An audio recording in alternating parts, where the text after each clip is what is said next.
the rules changed. What's the last book you read? Pardon? What was the last book you read? Oh my gosh, I can't even remember. My bad I, thing is I can't remember the last book I've read. I'll be honest, I read I more cookbooks than anything. But I buy a book, I'll have it with me because I get so interested, and then I don't have time. And then I have stashes of books that I have purchased, and I just literally have not had time to read. So when I do take a real vacation, I actually take books with me. yeah, And I mean paper book. I don't like reading on a notepad, Kindle or phone. No, I like a paper book. I like to flip the papers, and I don't know. I don't know. Maybe I'm old school that way. yeah, But I'll spend my vacation time reading. yeah. Interesting statistics, but 60% of the books that are purchased are never read. It's I like am it's a very high activity of there's a disconnect between what you buy and what you actually Yeah. consume, right? I mean, it's like interesting. And the thing for me is because we were voracious readers, we because there were so many of us, there was a pecking order in the family. So Uh-huh. I was always on the bottom. So you had to wait your turn, and like we would get really impatient. So it was you had to finish the book in a day. That's how we were. I don't care. It didn't matter if it was a 250 page, paperback or whatever. And, for those of you guys who follow books, you had to wait. Paperback was cheaper, but paperback didn't come out until usually a year after the hardcover come out. And so when I got older enough, where I was part time, as a kid, working a job, I started going to the store and purposely buy me a hardback, and I didn't want to wait for the paperback. But even as adults, my sisters and I would share the books, and it would be a pecking order. So I was always shafted. I was always at the bottom, and one sister would take longer, and we would all get mad at her Yeah, because, my brother-in-laws and cousins used to laugh. They said, "Why don't you guys just go buy another one?" I was like, "Why would we do that? This is how yeah. we've always done You it. pass it down. You pass it down to the next person. But if you have the book for more than a day, you're taking too long." So for me, once I know when I start reading a book, I won't be doing anything. So I just sit there and I'll read it from front to back, and then Yeah, that's interesting. Could the logistics have had an impact on your formation? The fact that you're down to the picking order and you have to fight for everything that you yeah, want? I know that's why I'm really scrappy because I'm the youngest of a large family. So I tell people, they're like, "You're such a feisty." I said, "You tried being the youngest Yeah. of a large family of very strong-willed women. We were all on point with whatever it was that we were doing." And I said, "Yeah, it's just human nature." Yeah. Wow. You're a union president. I think you're with AFSCME Local 809, Yes. but then you're also, tell me about that work. So we have elected leadership in Local 809. Ask Me Local 809 is the largest group of employees are represented at the city of Carson. So my membership comprises of every single facet of service at the city, from the streets, the grounds, the parks, maintenance, building, children, working with the kids, seniors. Those are all my members. Mm. I have a full-time contingent group and I have a part-time contingent group. So usually, like for example, me Wednesdays of the month is my busy day because I either got a board meeting, I got a full-time membership meeting, or I got a part-time membership meeting, and then we have our district council board meetings. But so it's part of, once again, going back to service, Mm. and because I don't get paid for it, but that's one thing that people don't understand. Why would I subject myself to that, knowing that I will have the biggest X on my mark from city and city management? And I told them, because we were all put in this earth to serve and with our purpose. I know that I'm a public sector person. That is my service. And so you fight for those who are voiceless. That's our role, and that's to make sure that are treated with dignity and respect. Now, does that mean that my members are perfect? No, and I will rip them a new one Mm. because I tell them how blessed we are, and a reminder that the door is open. If you don't want to work, all we ask of you is to do your job and do it well. Give it your best.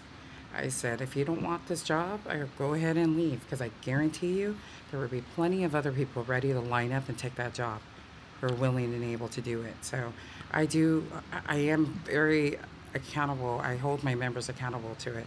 And I always warn them, who do you fear more, sitting across the table from me or management?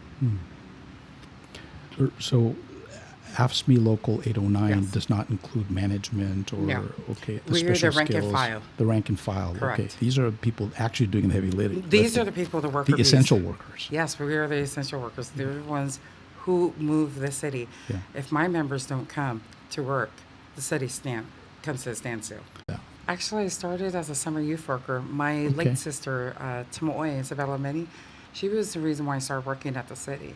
I was in high school, and she told my father, no, she needs to go get a job, like the rest of us. All of my sisters started working when they were actually younger than I was.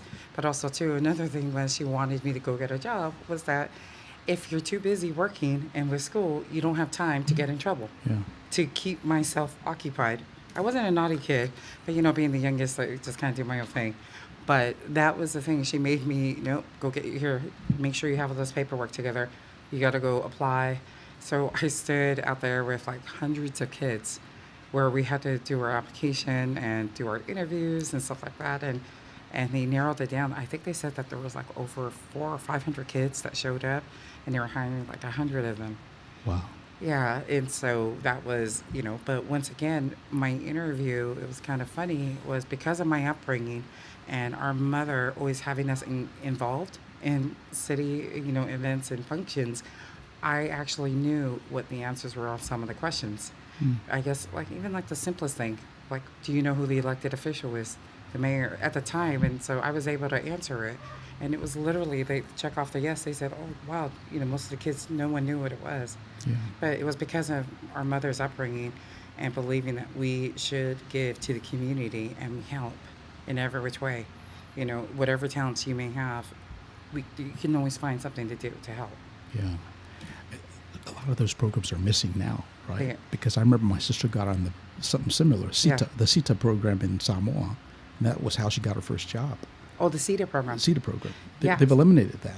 Well, actually, the CETA program still exists, Okay. but what it is when local entities are first formed, the federal government, part of when you start up a city, is they give you the CETA funds to start up and hire the staffing, so that until you get your city going, and then you segue and you hire them as full-fledged employees. That's the same way in Carson. Okay.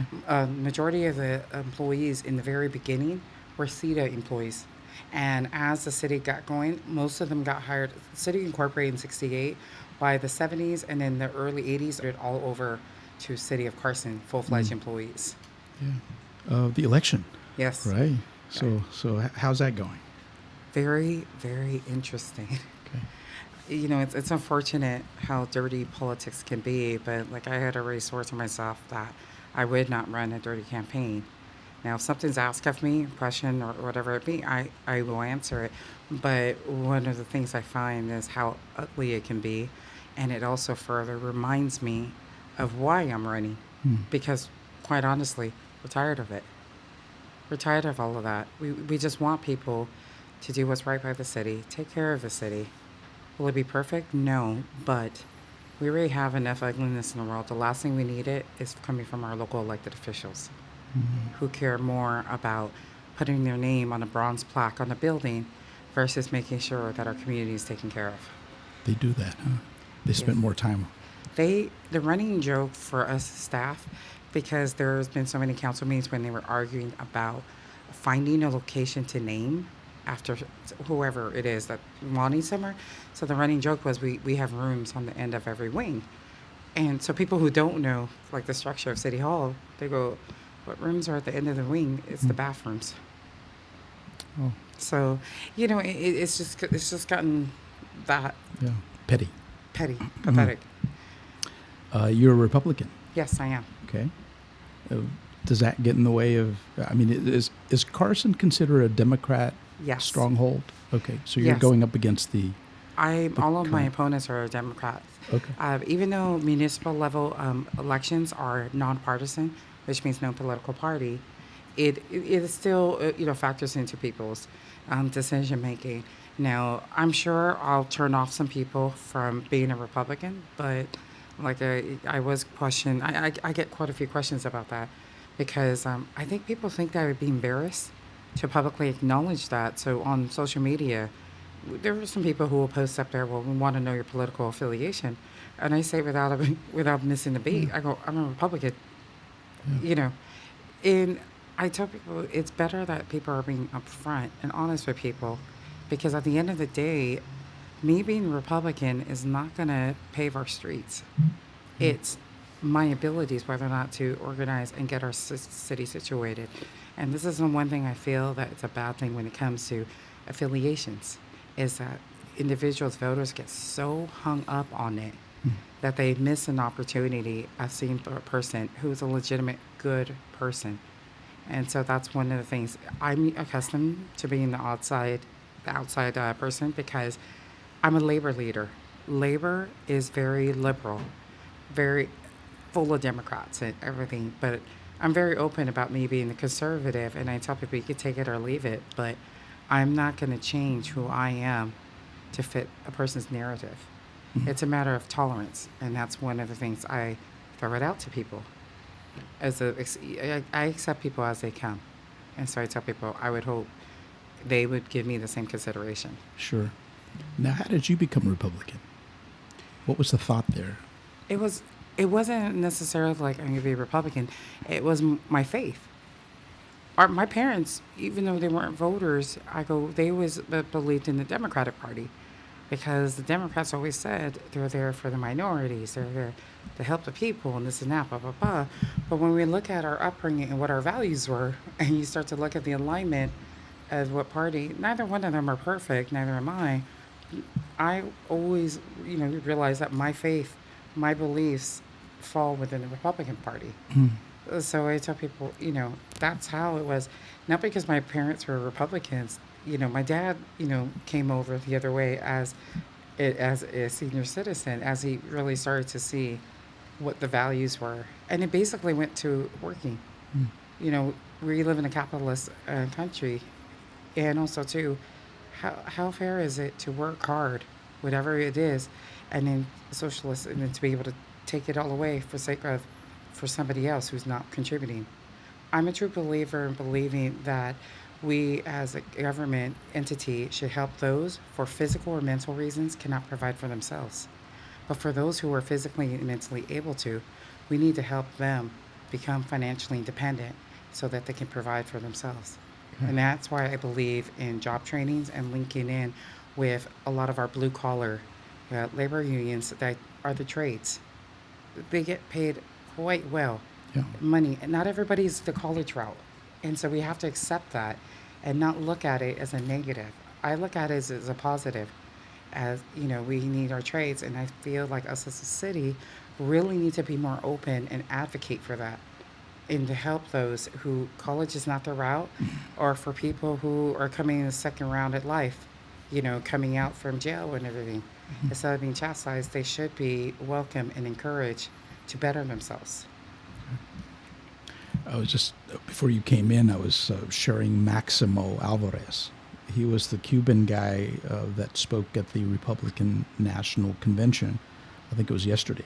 And he talked about his journey and how he's saying, Donald Trump is the last true barrier that keeps us from tipping over to a socialist country like Cuba, Yes. right? So anyway, I mean, some of those values that you just shared, I mean, was echoed in his presentation and also what the Republican Party stands for. So I'm a Democrat because when I got naturalized as a citizen, there was a guy with a table outside, and he was doing registration. Mm-hmm.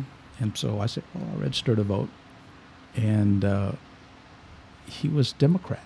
So when I got to the question of party affiliation, Uh-huh. I said, what's this?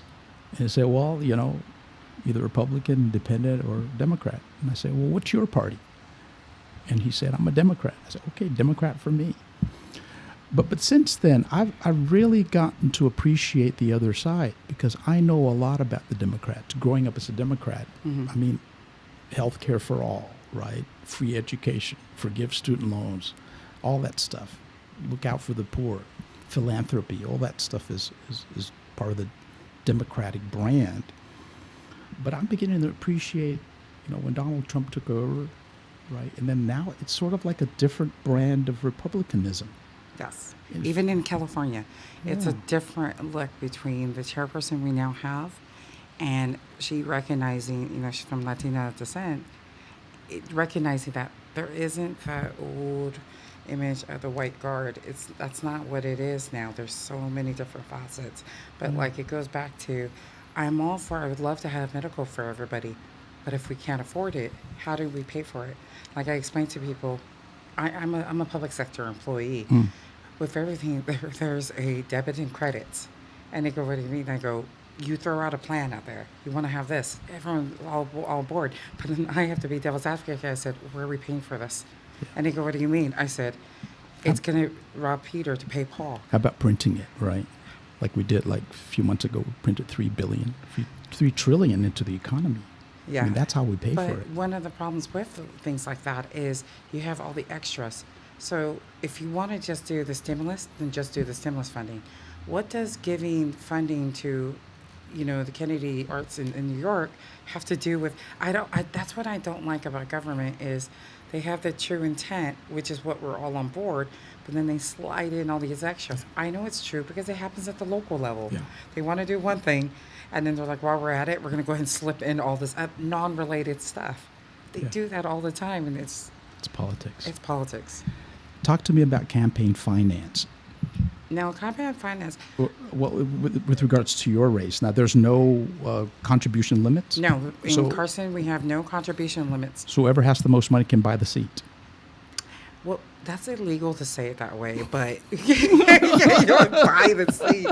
But it's, it is frowned upon on different things, and you go to see how certain officials act, because naturally, if they're being contributed by that. But one of the things I have learned, I've been in active labor leadership since 2006, and City of Carson is notorious for having a lot of elections. In between the regular elections, they call special elections. So I've gotten a lot of experience from labor standpoint campaigning, and that's one of the things is like you don't want to be beholden to anybody. You do come across those people who genuinely just want something better, but for the most part, it's always something else. So one of the things is all my contributions honestly have been small donors. These are individuals. And it's been coming from around the country. Once people have found out of the thought of a first Samoan elected official at a city level in the state of California. Like I said in the other interviews, it just blew my mind when I found that out, was our people have been here for decades, yet we haven't been represented on the public front. People have gotten represented in other states prior to us in California. And California would be, I'd say, second to Hawaii, where the Samoans had settled. So, yeah, the financing, that's why you have it online and everything. And then also, too, with COVID and stuff. And I'm very mindful of the situation that people are in. Like, I can't, in good conscience, go and ask companies for money, knowing that these companies are shut down, struggling. I tell people, you do realize when you're taking money from one thing, you're taking it from something else, and half of the time it's always off of the workforce. They're balancing it out. So I tell people, and I tell mine, I said, I'm not going to run a deficit campaign. Yep. And they didn't understand what that meant. I said, it's very common where campaigns will be in debt through the campaign. And I go, the reason that bothers me is it's one thing to fundraise after the fact, but it's another thing is that you're shorting those companies that you secured services and products from. So that's taking money away from their company, their employees, their families by doing that. So I tell people, no, whatever it is we have, we will make it work. I said, one of the things, I go, hey, I'm someone female labor, public sector employee. I said, you never have enough money and you never have enough manpower, but you make it work. You figure it out. And so that's why I told them. I said, no, it's about thinking outside the box. Yeah. And this is why another reason why I heavy push on social media. I have gotten more people in contact with me, Carson resident, from social media because of watching either the videos, different people sharing. These are people sharing my information from overseas, but they have family and friends in Carson. Everybody has families and friends in Carson. Sure. So I tell them, if you want to help me, I go share my information online, encourage everybody, tap in and connect with me. Yeah. How many votes do you need to win this? simple majority. Which is 50% plus one. But no, actually, for this sake, it's more than two of us. So it's the highest vote getter gets it. So there's four of us. so there's no runoff. No runoff. There's no runoff. So highest vote getter will secure it. And so one of the things is there are four of us. Typically, the mayor elections were always two. And if you had at least a good solid 15,000 votes, would secure between 15 to 17,000 because we would have a lower voter turnout. And so one of the things is that's not going to, I believe on this election would be pretty solid candidates. That was enough to win with that. But this is a presidential election. So we're going to have a higher voter turnout of non-traditional voters. I know exactly who I'm reaching out to. Yeah. And I was looking at the makeup of the city of Carson. So we've got 23,000 Asians, and that's Filipinos, Japanese, Korean, Chinese, Vietnamese, Asian. And then we've got 21,000 white, 21,800 African Americans, 17,000 other races, and 2,300 Pacific Islanders. So there's about only 2,000 Samoans. No, I know it's higher than that. Okay. The problem is that people don't participate in the census. Okay. I think it was in the 70% range of those who had responded. And we do have a higher Hispanic community. But like once again, it's that fear of responding to the census that people have. And one of the things we always kind of push, and one thing I'm really upset about our current city council is that they have not been advocating for the census. I've been there for 24 years. So I've been there for 2 other rounds of census. We would have a full-on committee, full-on advocate going for and pushing. It was like all hands on deck. We would really coordinate between the different staffing and everybody about getting that out there to participate in the census. We're not doing that at all. This is going to be our funding source for the next 10 years. And for those of you guys not familiar with the census, it's not only the funding source, but also other entities defer to the census data, whether it be nonprofits, everybody. The census data will set the tone and our funding source for the next 10 years. Yeah, and that's what we've been pushing here as well. Si whai dato malolonga tui as I tamai dato pese wawai dato foi unto fa awalio dato tanoanga mawhalea ana arieta Meni.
Where the warriors rule and reign, born as warriors and died as kings. Samoa, Samoa, Samoa.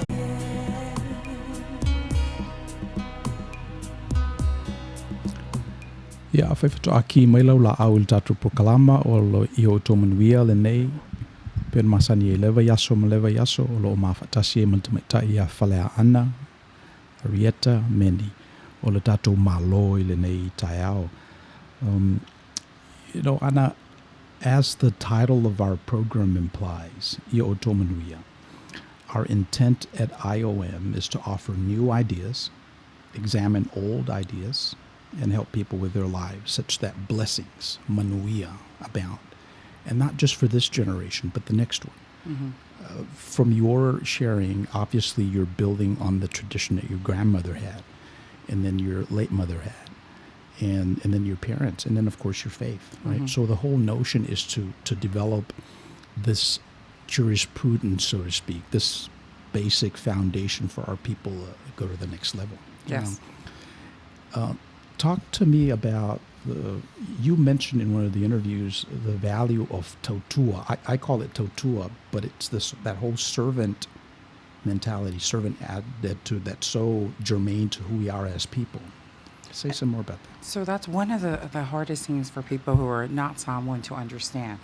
How can we give so much in service when we're not getting anything tangible in return? And so it's for those, especially not raised around Samoans, they don't understand that. So it's like you have to show them through action.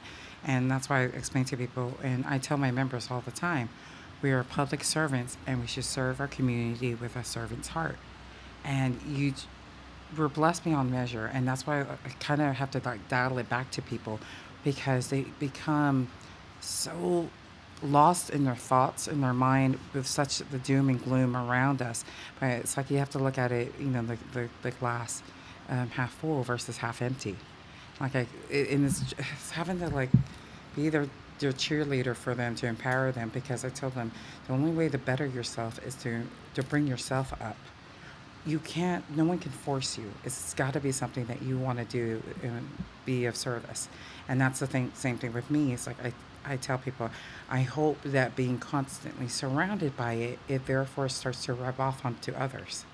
And you can't force it down somebody's throat. That's the problem that people don't understand, including the city officials. You cannot force people to respect you. Lead by your actions. Do not be self-serving servants. And that's the problem I find with our local government, is that they have lost that sense, and they have forgotten why we exist as a city. We exist to provide services to our community, and they have become complacent. And so one of the things I hope to bring back, like what I had done, I basically rebranded our local when I took over as president, back in 2017. It's brought it back to a service-oriented, which is why I also made sure it was very important that we did public service projects, community service projects. We would look at different things at least once a quarter. And I tell people, it doesn't have to be something massive or big. It's a matter of giving. We had like one of the young girls, she was doing a charitable event going back to the Philippines. So I thought, what a good thing to encourage her. And I encouraged all the members to bring in donated items. They were getting like Clorox wipes and stuff like that, sanitary items and things like that, as a sense of encouragement and bringing in. Another time we had an issue with one of our workers where she had guest readers would come and read for the kids. She was so embarrassed because the guest reader came, they opened up the book and it fell apart, literally. And she didn't have the money to be able to spend on books because it had to go towards other primary services. So I told her, let me use that as our community service project for the quarter. We always try to find something in the community. And so we did that, and I encourage our employees to bring books. I go to donate so that they can set up little libraries at each of the parks where they had their programs. That was our goal, is to at least have even a shelf not like a full bookcase, but a shelf. She would be happy of books. Well, our members came out full drove, and we got almost 1,000 books.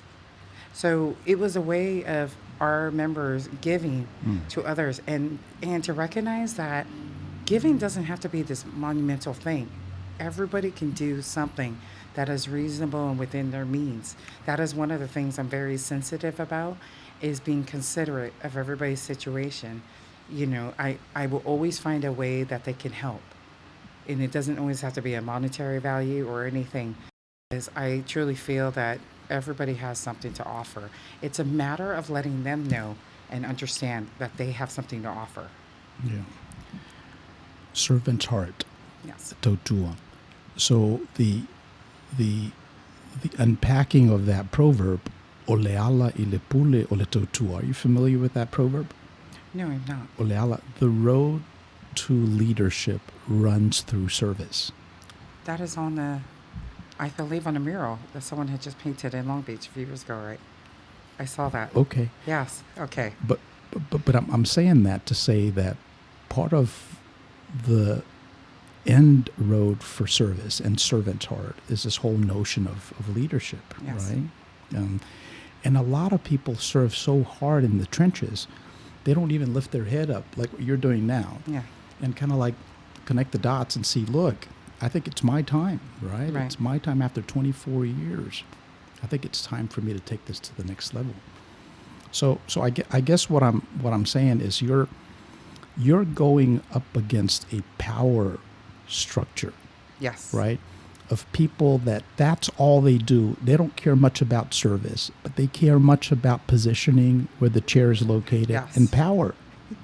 You just hit it about the chairs. Okay. They spent almost 2 hours arguing at a council meeting to decide where they sat on the dais. Yeah. We had to listen to it for 2 hours. That's how far off they have gone off the path. Yeah. That's what their focus is on. Yeah. Yeah. So so it's a whole cottage industry of people maintaining these positions of power, Right. which is not connected to the competence, right? And I Correct. think your candidacy sort of like checks that, Yes, right? it does. And I'm thinking of our Bible story we recently went over. It's the story of Joseph in Egypt, right? Pharaoh had the power. Mm-hmm. Joseph had the competence.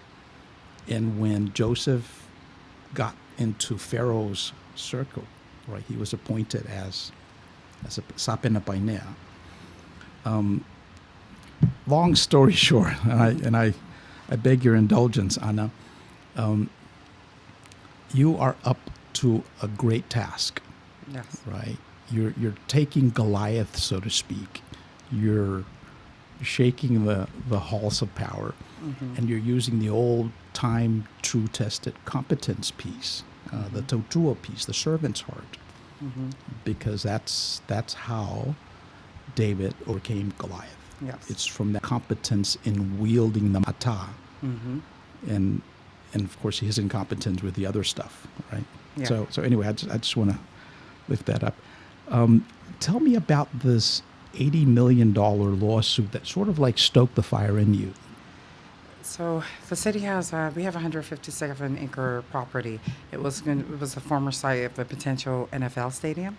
So what it began was the city was going to be developing it, and it's 5 different sales. One of the sales was for an outlet mall, which was everything was on target to be. The city, the Reclamation Authority, it's another public entity, but is the city. The city was responsible in ownership of the land. Remediation is The 80%. remediation. So the underground, the CRA, the Carson Reclamation Authority, was responsible for it. It's another government entity created. And then the developer is the above ground. So in order for them to do the above ground build, over. Well, they didn't finish their part in the timeline that was agreed upon, and also can't finish it because they ran out of money. So we got that lawsuit, and I read it, and I knew it was true. It was for breach of contract, negligence, and administration, and everything under the sun. And it was just another example of another mess at the city. And, it's always bothersome to me because every time bad decisions the city makes, it gets balanced off of the workload, off of the workforce, because then there are cuts. And then when there's, I explained to you the reduce of budget, that's reduce of staffing. Reduce of staffing equals reduce of services. And the problem is the city doesn't do a good job at balancing that. So it's always one thing after another. And I tell people, this is not right to be constantly having to deal with the domino effect of the actions of our elected officials. And it's not an act of nature. It wasn't like a freak storm that blew over the city or anything and drowned us. No, it's nothing like that. These are man-made errors. These are controlled errors that could have, but it's always one thing after another. It's just typically the general public doesn't know. But because of that $80 million lawsuit, I knew, we're going to do cuts again. And cuts means people are going to be without their jobs. And what they did immediately was city manager implemented a 15% cut across the board, in addition to everyone's budget that they had already reduced. So once again, we're going to have staffing. The workload never goes away, but yet, so the staffing gets reduced. The city is not realistic with balancing in it, so then it adds an extra burden on the remaining workforce. So it's a never-ending saga, and it never seems to get any better. The last 3 years at the city have been the absolute worst since I've been with the city, since '96. And I remember when that stadium came down, it was Carson, Inglewood, and San Diego were competing for Yes. the And LA then Rams Yes, and then the two finalists was Chargers. Inglewood, yes. Yeah. Was Inglewood and here. And the big difference was the fact that they were ready to build. And also, it was in the articles, it was talking about the dysfunction of our city officials. The reputation of our elected officials is a ripple effect. It's a reason why I've been told why some businesses don't want to come operate here, because you don't want to go somewhere where it's unstable or they don't seem to have their stuff together. So I'm hoping to change that, and we could rebrand our city and build a new and better reputation for it, and therefore better for our residents. Yeah. When you say the work never stops, right? What is the work that the city of Carson does for the people? What product or services do you provide? We provide everything from programs for our seniors, program from our youth, we have a legal obligation to maintain our streets for the community. We have our parks, we have our aquatics program, and we also have other social programs, out of basically the community center. So, and that's another thing. Part of the problem is our elected officials are very dated and they're very stagnant and have not moved and progressed, and really stunt our staff's ability to be able to really grow and expand the programs or reimagine it. And very fixated, because they have a very fixated image of how our program should be. I go, no, there's always room for growth, and we should be adapting to our local community. We're not advertising the services as we should be. We're not really taking a full assessment of the community of what the true needs are now. There is none. They have stayed very stagnant. And God forbid any of our staff brings up ideas of how we can venture out or do anything, it gets shot down. So I feel bad. I really feel bad, because it really strips them of their ability to really go balls to the wall and be very open about what we can do, can't do, and also it's time for change. We need new, fresh leadership. We need people who are service-oriented, and also when I go back to service-oriented, less worried about what can they take pictures with and realize there's a service. There's, like, for the homelessness, there's always that negative tone, like, well, we don't have homeless. We don't have homelessness. We break down encampments or anything like that. I go, well, come to our sides of the town. We have them. And I don't know, they have this perceived image, but we should be working more with the county and see what other programs and services we can provide. Yeah. And taking out the trash. There's so much work that the city does for the Correct. people. Now, let me ask you this: as far as generating, you pass those costs on to the residents. You go after federal grants to sustain that. That's another part of the problem, is that because the city doesn't necessarily have a nice, good vision and plan for it, we're always, instead of being proactive, we're more reactive. And so we're not tapping into other different programs and services that could benefit us. financially, because part of the problem is you have to let go of some of that control. When you take other resources, monetary resources, they have requirements that you have to follow. And we have quite a few officials who are very adamant about doing what they want to do and not necessarily. So, okay, if you're not going to follow that, then you have to pay for it yourself. And then when it ends up happening, don't have enough money, so then the idea just goes by the wayside. So part of it is that whole community partnership and working with, and that's the one thing that general public doesn't understand. We as a public sector, our money, monetary resources, also can dictate how we run these programs. Because if you are getting money from federal government, they may have some stipulations of how different things. It's usually nothing. It's more of accountability, but or the local level, the county, if the resources gear the program towards that specific use. Yeah. If you're going to use the portions of their money, we as Carson, we're considered a low revenue city. Yes, we don't get as much money from property tax because the city was incorporated in '68. The county had overhauled and changed how much percentage of property tax cities get, I believe in the 50s, 60s. So the city came in after that. So cities who were incorporated before the county made that change get a larger chunk versus what they deem newer cities like Carson. Interesting. So that's why cities all around us get more money in property tax than we do. They were incorporated way before us. Yeah. So people, general public doesn't understand that. We don't have a sales tax. So there's not, and then also too. You don't have a sales tax. No, we don't. The city. Yeah, the city doesn't. Okay. They're trying to put one on right now to max it out. I personally, it's going to be on the ballot measure.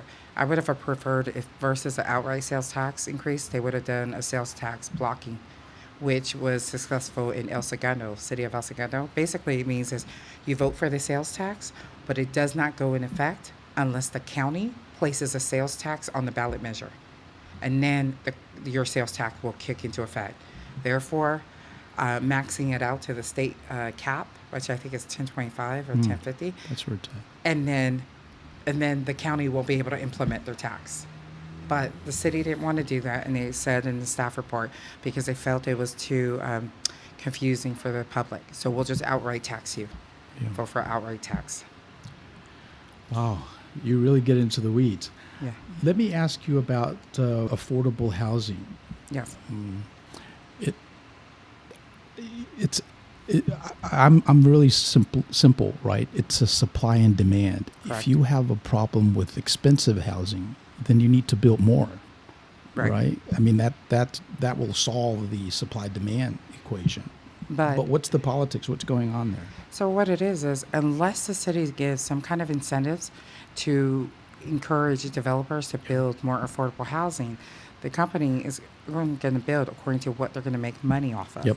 And so part of that is local entities working with them to do some kind of incentives of some sort or figure out something. But one of the problem is majority of the housing that's being built right now is on the high end. Yeah. Where the most recent large one on Carson and Avalon, my understanding is the starting price is at $2,000 for a studio. It's expensive, huh? Yeah, it is. And so, and another thing when you talk about affordable housing, part of the problem with affordable housing was to distinguish the difference between affordable housing available for everyone and senior housing. So one of the things I kind of caught on was, like, I'll just use this example. If they say there's 100 units being built and 50 of them are affordable housing, like, okay, let's get 50. Well, actually, 20 of those or 25 of those is for specifically for seniors. So in theory, then there's only 25 available affordable housing for everybody else. And so it's to kind of break out. I always remind everybody, when they give you affordable housing numbers, make sure to ask how many of those affordable housing is available to everybody, not specific groups. And they go, what do you mean? I said, if it's only for a specific group, it's kind of disingenuous of how they're advertising that. Yeah. But to understand the difference. But back to the supply and demand, shouldn't we encourage these developers to build to their heart's content, whatever income level the market's able to sustain? And then Right. hopefully it'll come down when there's too much supply and no demand.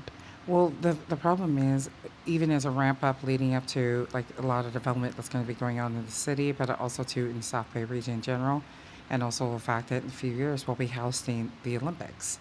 everything's going to be a wrap up to that. But also, too, like, you don't want it to the point where you're going to have these empty, you don't want these to be the new ghetto. You want it to start off, you want it to be able to be available for people. Because also, too, these housing developments were built on places where there were homes, for the most part. I feel bad. There's another development that's going to be happening near the 405 freeway in Avalon, where there's the senior citizen mobile home park there. The park has been sold, and the developer will be building. Those are senior citizens who are on a fixed income. They can't even afford affordable housing, and they're right now fighting the developers because they're not getting fair market value. This is what's happening right now. They're saying we will have space for you in our new apartments. Yeah. Okay, that is more than quadruple the price of what they're paying now. Interesting. So, it's a matter of balancing that. And that's happening right now. They're trying to fight the fair market value. They want to at least get appraised. The Yeah. appraiser never came out to appraise their property, their mobile homes. Wow. And these are our senior citizens, Yeah. and we have quite a few Samoans. I in know. there. I know half a dozen families that are in that park. Yes. So that's what's going on right now is they're not even getting a fair market value because they wouldn't send in an appraiser because of COVID. So they're going off of data. And so these are seniors who are being almost forced out, and they're not going to be able to afford to live there or even live in the area. Yeah. And so we have to at some point make sure that the developers who are coming in is that they are building affordable housing. And like I explained before, the distinct difference between affordable housing and low income. Everybody automatically assumes affordable is low income. I go, no, that is not the same. Affordable housing, if you make $80,000 a year, you should be able to afford a nice flat in Okay. the city. I said not be priced out. And also, too, the reason why we have to do the development, I'm not sure necessarily that the pace that we're at is because the state mandates that you have a variety of housing available in every community. In theory, nobody should be excluded from a community because everyone should be able to afford to live in every city. Yeah. But what good is it building the units, all these units, if these units are not even affordable and it's only for high-end clientele? It sounds like you would advocate for housing Yes. as a right. Yes. Would I you? go, yes, I would. So even the homeless guy in the corner, he's I- entitled to a. And a there's dwelling. different programs in the city of LA where they use odd pieces of land that will never be able to be developed because of the locations where they're building like these little single units, like prefab things. Because it's odd pieces of land, no one will ever be able to develop, but the city or county owns it. And so they're trying to do different things. But once again, it goes back to that stigma of people don't want the homeless here. And so, you have to find that, the NIMBYs, not in your backyard, not in my backyard kind of people. Yeah. So they don't want to see them, but yet they don't want to house them because then they would acknowledge that we have them. So you got to do something. Yeah. It's wicked stuff, I'll tell you. Yeah, it's a fingatao the affordable housing piece because, but if it's a right as opposed to a privilege, something that only certain people can afford, then I think there's hope. That's a nice No, that's ideal to go after. That's one of the things that the state is cracking down on municipalities for not being taking an active approach. Yeah. Now, the city could say they're taking an active approach for housing, but how much of those housing is affordable? Yeah. Is there a balance of that? That's where we're at right now. Yeah. I think every city in Southern California is suffering from not having enough Right. housing stock, right? And Or- also, too, what's in Carson is that most of the land in Carson is commercial industrial that you wouldn't be able to build. That's why the east side of the city is primarily industrial Okay. and commercial, with the exception of like two main pockets of housing, which is the area where I'm from, the Patch area, just east of the 405 freeway, Carson. The residential area is completely surrounded by commercial. And then you have commercial, and then you have the Dominguez area, excuse me, which is the far east part of the city. It's the Long Beach zip code, but they're part of the incorporated part of the city. Right. So those are like two pockets of residential that's on the whole east side of the city because primarily the land is industrial. So this is why people have the feeling of like the housing, all the new housing being built one on the top of each other, because we're kind of limited to the other parts of the city to build housing, which is all along the main thoroughway. Yeah. You've got your hands full if God willing you make it. It's like you're going to need some help. Oh no, most Right. definitely. Yeah, you're going to need some help. And This is not something, a task that can be done alone. This is why you have staff. But it's a matter of having a vision and having a plan of how to carry out that vision. And then making sure that the management that you hire, that the city hires, is on point with that vision and keeping them accountable. The elected officials are the visionaries, and it's their responsibility to create that vision. And it's responsibility of the city manager to carry out that vision. And we keep them accountable. But the problem is, everybody's vision is not the vision for the people, but the vision of themselves.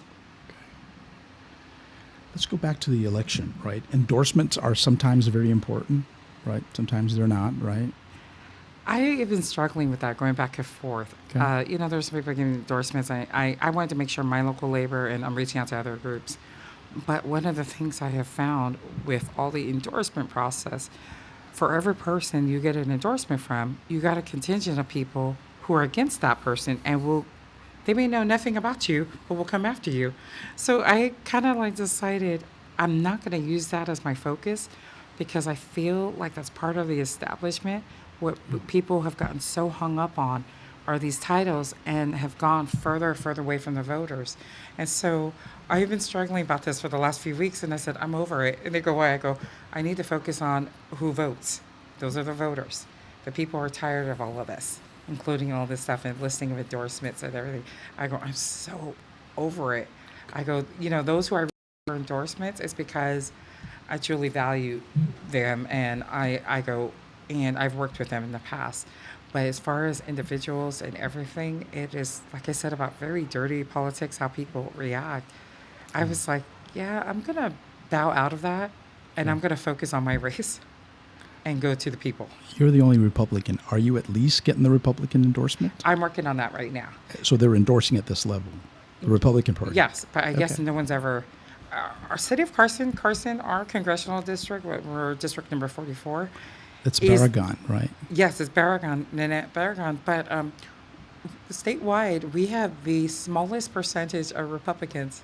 But one thing I did find that was really odd was the fact, the high number of independents we have in Carson. The percentage. I go, that's kind of high. I think those are closet conservatives who just don't want to deal. But at this point in the city, what I have found, Democrats, Republican, Independent, everybody, they are ready for change. They are tired of what we have. All of our elected officials have been elected officials for minimum more than 10 plus years in different entities. They're fed up with them. They're fed up with them and are ready to try change. And so I'm that change. Well, that's great. I was just looking at the candidates, and Jim Deere's name is on there. That's a name that's been there for a long time. Yeah, he's our current councilman. His title is Mayor Pro Tem. But then prior to that, he was our city clerk. But then he was recalled. So people took him to the ballot and recalled him. So he was removed from office. Was he? Yeah, that's what recalled is, when they take enough signatures and it goes to the ballot vote. And so he was recalled as city clerk. But then prior to city clerk, he was our former mayor and then former councilman. I remember. This is what I mean. I call it recycling of the candidates. This is why their signs are already up, because they're recycling signs from their the previous last campaign. from the last campaigns, or they just put tape on it and just change the title.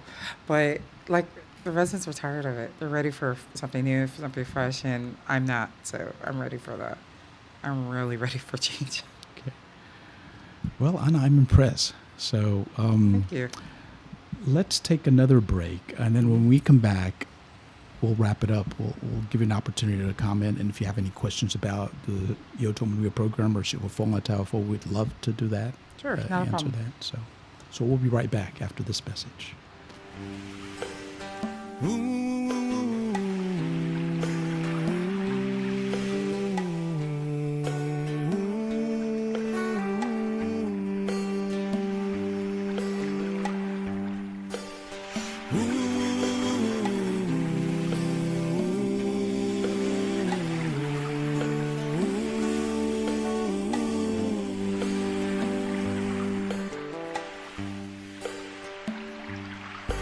Pililili taloa ifea ema au lava iliva yepi o upu le muanga ngana.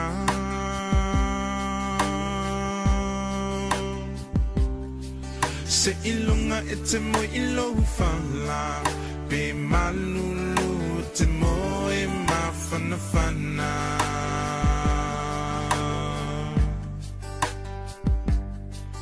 Pe ofea ole nei la lulangi ete au mawai ete manatu alo atu no umoni.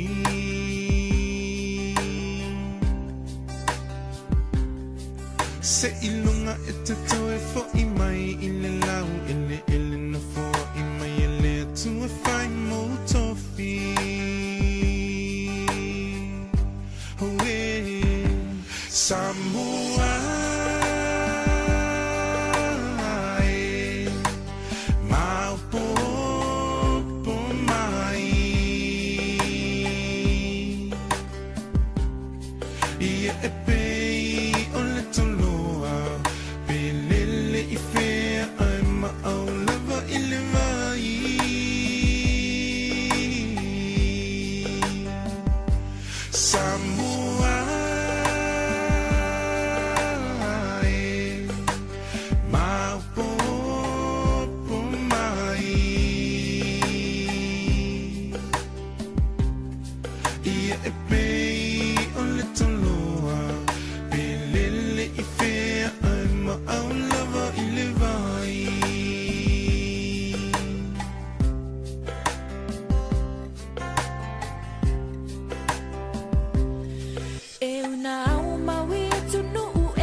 Outou Manuia wanga faalo lo so o se tangata lea leo lo umita penina oil le Pacifica lo fa avai ia tuma la wanga nu ia umau ia fa avavai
Ia, whaatalo whātu le mamalo datu tunu o mwhaifuana ki mai o tō la au, a whapea whatu a ki mai lau la au o lo mawhatasi e maltamaita i a ana, Arieta Meni, o le datu malo i le nei aso, o lo o tawā o ia i le mayor le city of Carson, mai e le se mea ngata mai lo whiwhiena o maua le nei awa no whaaulo, datu te mafuta i ma ana.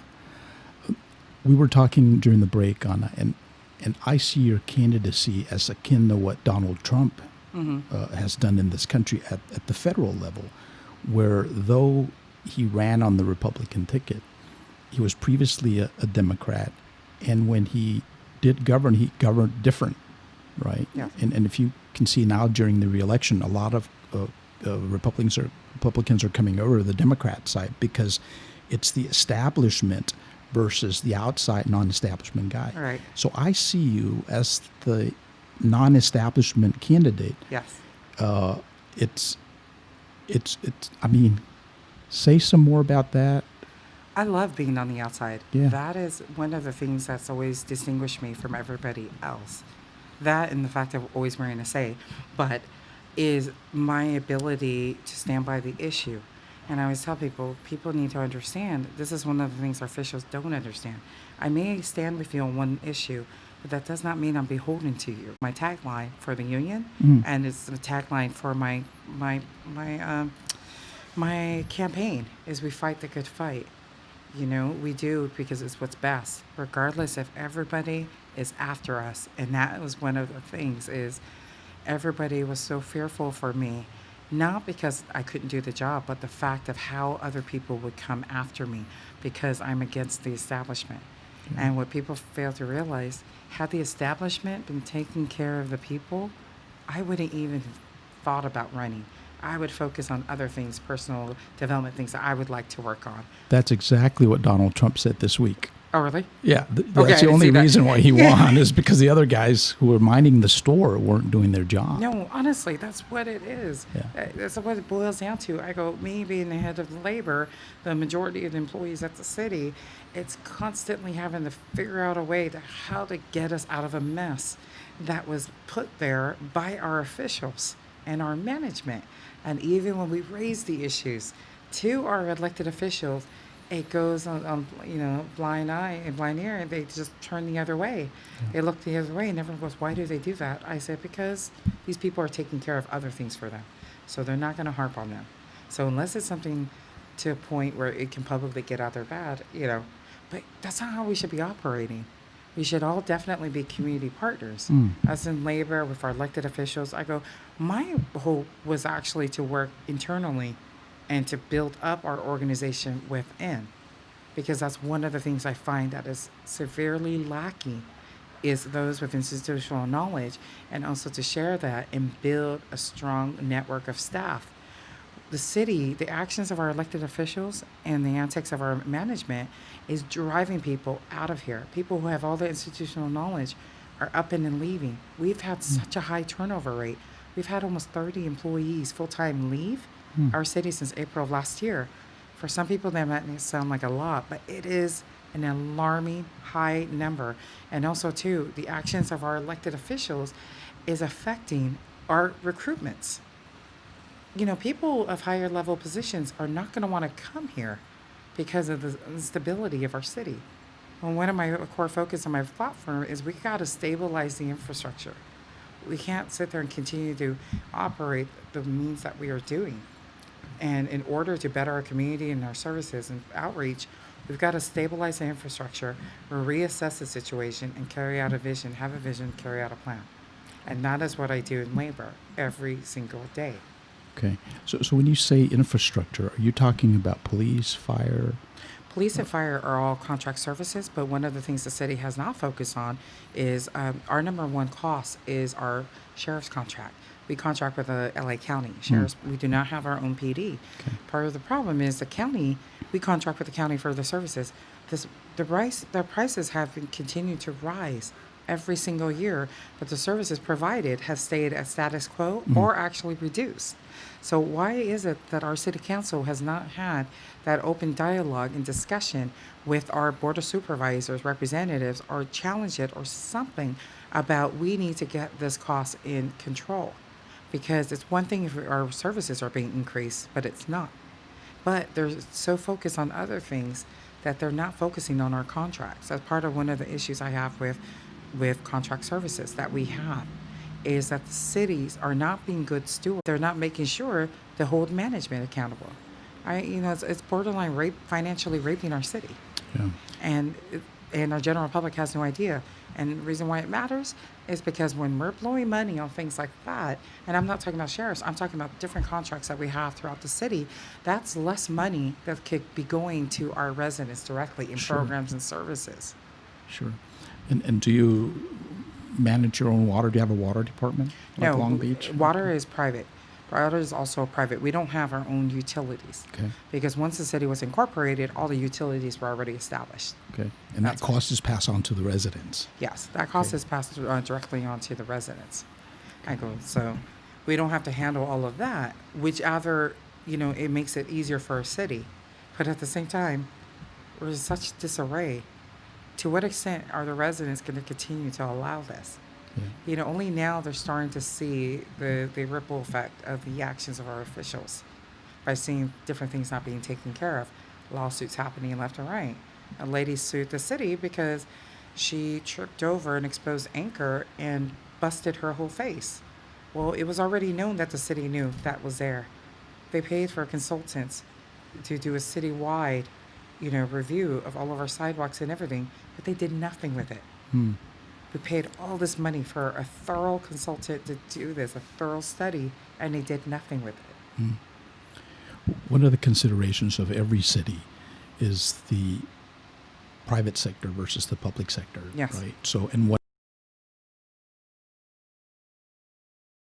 is the union membership has gone down, and they've outsourced those jobs to China, and so I'm seeing the membership of the unions go down in the private sector, but then there's an increase in the public sector of union members, right? And the reason being is, I always explain to people, you want your employer to be the kind of employer that you don't need a union. That they have policy and procedures in place and that they do follow the laws and everything. This is why of public sector union membership is because of the gross negligence of these city employers. And what people don't realize, more things go down at the local city level than federal and state. People, I tell people, because paying attention to local city races and city governance is not as glamorous as, say, the presidency or the governor of California. But what they don't realize, this is why more fraud happens at the local level, because they have that tighter control and the ability to uncheck the checks and balances. And so that's part of the problem that the establishment has with me is, I go, we have the checks and balances in place. What it is when people who should be the blowing away left and right under the guise of our elected officials and city management. Right. So the reason why they outsource in the private sector is because they can do it elsewhere better, cheaper, faster. And what Right. we have, so for us, it's the opposite. What happens when things get outsourced is, for example, one of the programs we had was a job clearinghouse. There were problems in the past with the previous management. Instead of dealing with the management, it allowed to go unmanaged and unchecked and everything. And then who gets shafted? The workforce. It had nothing to do with them. But because things weren't properly managed by those who should have been taking care of it, and even when the management was gone, upper management should have been taking care of it, but they don't. And instead of addressing the issue, they don't want to put management in the negative light, even though we all know what happened. And so it's a constant battle. And this is why the union, like for me, example, constantly fighting with the city to get on these supervisors. They're not doing the jobs right. They're not making sure service oriented, making sure that we are being good service to the residents. We're being held accountable. They're not managing properly. They're not project planning properly. And everyone goes, it's not your job to tell them how to do their job. I said, I know that, but I know what the end result's going to be. They're going to mismanage it, and then it's going to get to a point, it's going to be such a disarray, then that the city council is going to say, let's just contract out. This Yeah. isn't working. My members don't dictate the staffing levels. They don't dictate the assignments, nothing. They are the worker bees. And so this is what's continuously happened over and over and over. And our elected officials have turned a blind eye to that, because it's not glamorous. It's not something they can go take a picture with and post and then share online. So Yeah. So on the private sector side, what they have done is they've outsourced it, and when they brought it back, they automate that process. So that way it's a computer that does the job of 4 or 5 different people, right? And I'm wondering if that could happen to the public sector as well. I could see that happening with certain aspects, but for us at the local city level, because it's person to person services. So that'll be kind of hard, to have. You're not going to be able to have a computer provide a service to our seniors. You're not going to be able to have necessarily a computer that's going to be able to watch the kids, maintain them, train them, do studies.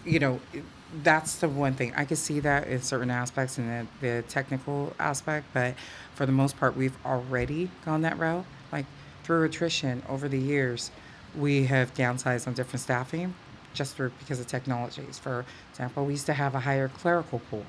And when computers came on and was more prevalent in the 90s, late 90s going to early 2000s, therefore we needed less clerical. So the way you would do it is through attrition so that you aren't forcing a layoff. And this is why I'm constantly looking at the city as a whole and saying, okay, I know this position can potentially get cut over here, but I know this department over here needs work. Because we need to try to, I'm always thinking outside the box of making sure I've got all my pieces in order, because my thing is to make sure that everybody is employed. There is work. Yeah. There's plenty of work. Sometimes it's unbalanced from department to department, but because it becomes a power struggle between these department heads, instead of, and I have to sit there, and if I know they're going to do a cut over here, I always have to plan that I know where can I find a landing spot for them. I sit there and look, and I even look at people who I know are going to be considering retiring, but they don't want the city knowing. Yeah. So I have that in my mind, planning for, okay, I got a position over there. Okay, if something happens over here, I'm going to move them over there.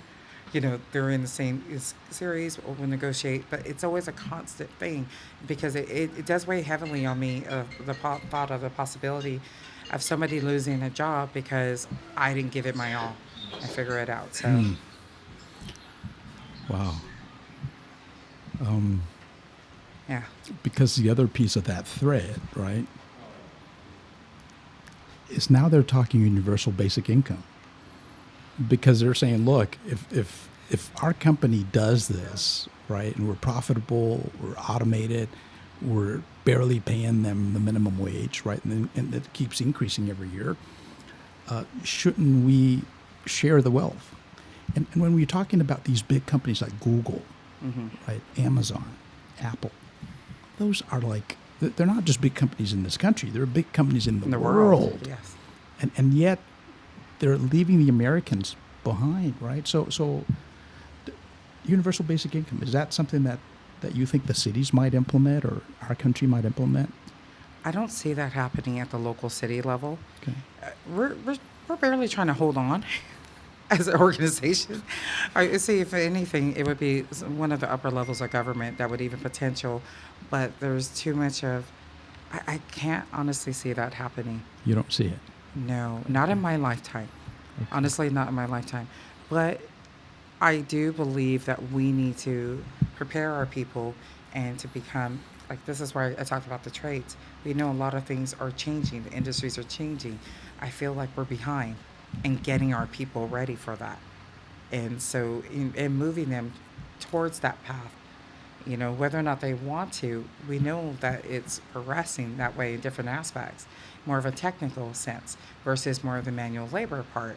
And so one of the things I really wish is for people to be more open to expanding their horizons and their skill sets, so that they are ready and able when those positions come up, they can actually go for that of their choosing, not because they're forced out to. Right. Well, Fale Anna, you've been very generous with your time. Well, thank you for having me. Yeah. I noticed you have a tattoo on your hand. Do you also have a malu, or? Yes, I have a malu. Well, thank you. Thank you for rocking the Samoan traditional tattoo. I had to put that on my little short bio online and social media, because I put on there after my little background, I said, yes, I have tattoos. And I was asked the question, why did you put that down? I said, a snide remark was made about me, about the residents not voting for somebody who has tattoos. And, it doesn't fit this narrative of this image of this prime, pristine kind of candidate. I said, whether or not they vote for it, they need to get over it, because it's happening and people are ready for it. And so, no, I don't hide from it. And if that is what they dictate, what they would value in a person to lead their city, we got more issues to worry Yep. about. We've got a lot A of lot issues. more issues. We've got a lot of issues. So why don't you share some parting comments, and then I'll conclude the segment of the program here. Well, I want to definitely thank you guys for having me on here. And one of the things to please go online, Facebook or Instagram, follow me.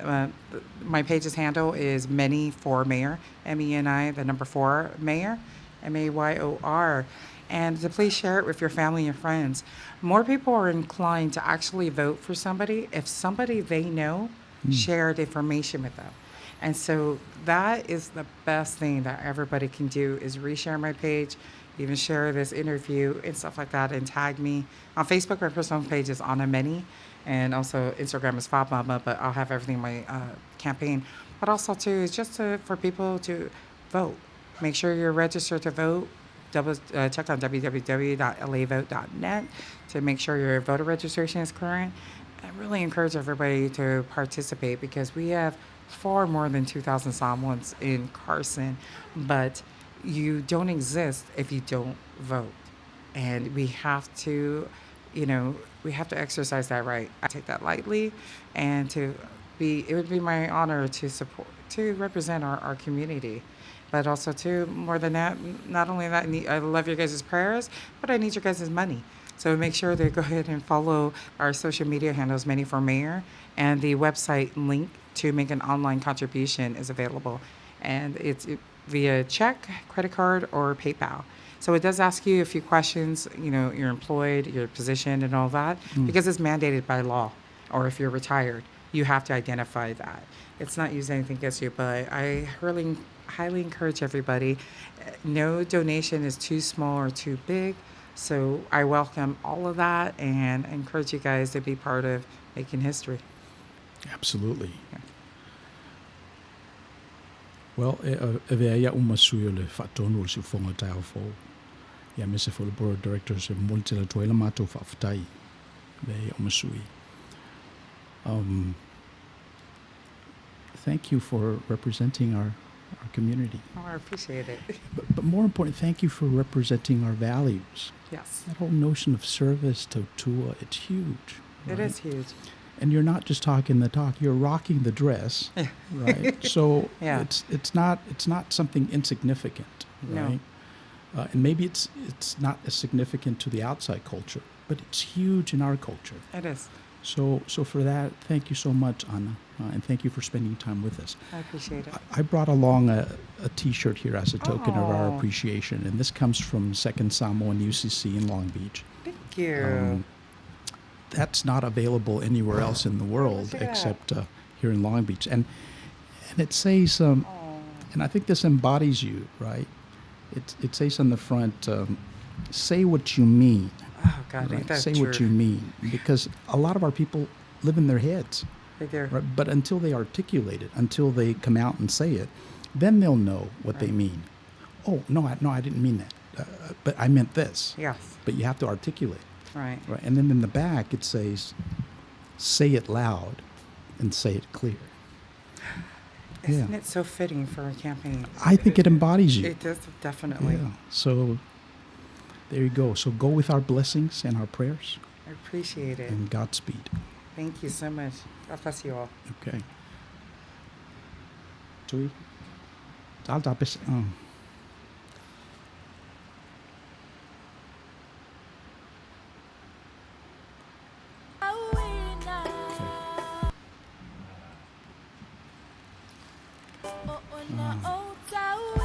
at my shirt. Yeah. Very fitting.